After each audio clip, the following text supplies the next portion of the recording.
Hi guys, welcome to another day. My name is Obinge. In my previous video, I talked about things that you did not know about Ghana if you are planning to immigrate to Ghana. Today, I'm going to be talking about the educational system because it was one of the things I said that you need to put into consideration if you want to come to Ghana. So let's assume that you are a family man who wants to relocate to Ghana with your kids and you're thinking, is the educational system here going to cater to the needs of your children? You're thinking, is it a move that you should make because the educational system of your kids matter a lot to you? Don't be bothered about that. When I came to this country, I came with my two daughters, and also just like you, I was faced with that fear. But it didn't take long for me to realize that the educational system here is just as good as wherever you are coming from. So do not be bothered if you are faced with a problem of language barriers.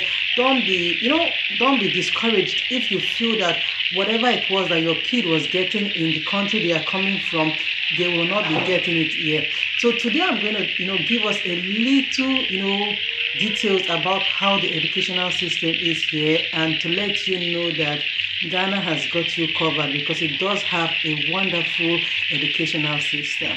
So guys, you're welcome back, and I said we're going to talk about the Ghana educational system. But before we do that, if you're new to this channel, please subscribe, turn on your post notification, give this video a thumbs up, and you can share this video. So this educational system here has the public and the private sector. It's all open to you. It's a choice that you can make for yourself, whether you want the public or you want the private.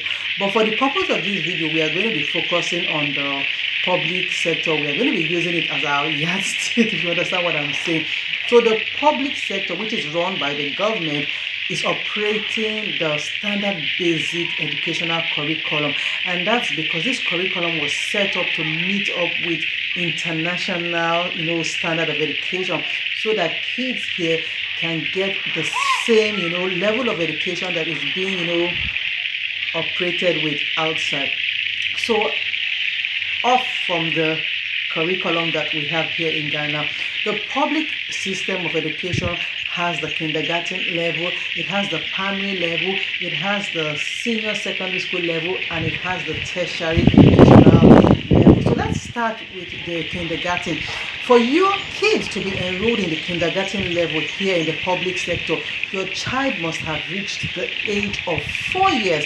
So if you cannot wait for your child to get to the age of 4, it means that you are going to enroll your child in the private sector, because the private sector takes kids who are off breastfeeding, and the mothers don't want them at home because they have to work. But if you're looking at the public sector, then you just have to wait for your child to get to the ages of 4 or 5. So we have the 4 years, and they get to spend about 2 years in the kindergarten. That is the KG1 and the KG2. From kindergarten, they move up to the primary level of education, where we have the lower primary, Class 1, Class 2, and Class 3. This is the lower level of education, or rather the lower level of primary education. And from this lower level of primary education, they move to the upper level of primary education, which is the Class 4, 5, and 6. From here, they move into the junior secondary school. Now, before we talk about the junior secondary school, subjects like the maths, English, science, OWAP, physical education, computer, and the likes are being taught in the lower primary school, also into the upper primary school. And I also want to believe much more is being taught in the JHS. Now this JHS is the last level of your primary education here, unlike in places like my country, Nigeria, where when you finish from primary school, you move straight to the secondary school, which comprises of JHS 1 to SS3. But here in Ghana, you do it up until JHS 3 and move to your SS. So you're done with your JHS and you're moving to the senior secondary school level of education. But before you do that, you need to write the basic education certificate examination, known as the BECE, where you would have to score a very good point to take you to the senior secondary school. Also, just like the primary level of education, the senior secondary school has the public and the private, which is open, to you to choose which one you'd want for your child, whether it's the private or the public. But have it at the back of your mind that the private schools are just but a few compared to the public schools right here in Ghana. But for you to get a very good spot in any of the public schools, your child would need to have a very good result to be able to, get an entry into any of these schools. And there, they are being taught in the sciences, the social sciences, the business, and the art, as the case might be. So when they get to their last lap in the senior high school, which is the SHS3, they are going to be writing their terminal exams, which is the West African examination, to get a very good point to head on straight into the tertiary institution, which is known as the university. But before we talk about the tertiary institution, in the senior secondary school education, they have 3 years that they are going to be spending there, and those are for those who also want to go to the vocational schools. So it's not everybody who enters into the SHS that goes into the regular education.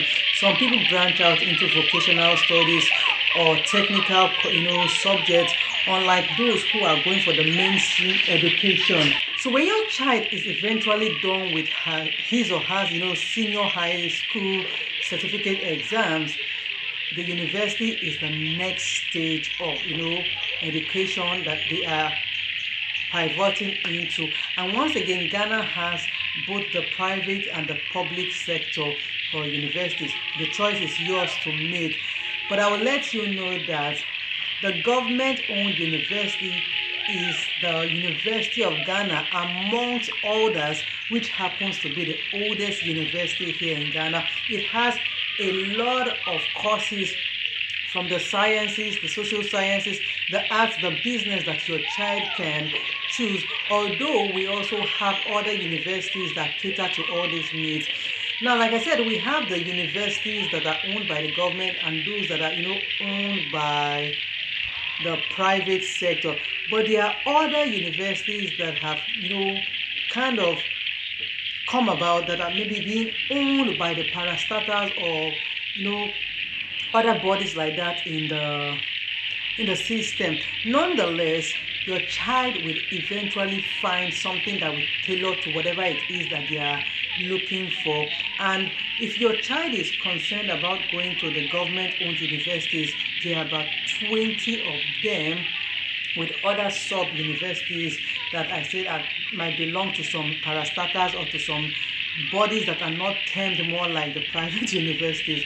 But nonetheless, that education that you are looking for your child to get in Ghana, when you come here, you will be amazed that in as much as Ghana is an African country in West Africa, Ghana prides itself with quality education for its citizens and even for international students. As a matter of fact, there are a number of international students here, and you'd want to know that the school fees might, if your child is an international student here in Ghana, best believe that your child is not going to be paying what the indigenous, students are paying. But nonetheless, you should be able to afford it if you want your child to go to school here, just knowing that you are going to get that quality education that your child is looking for.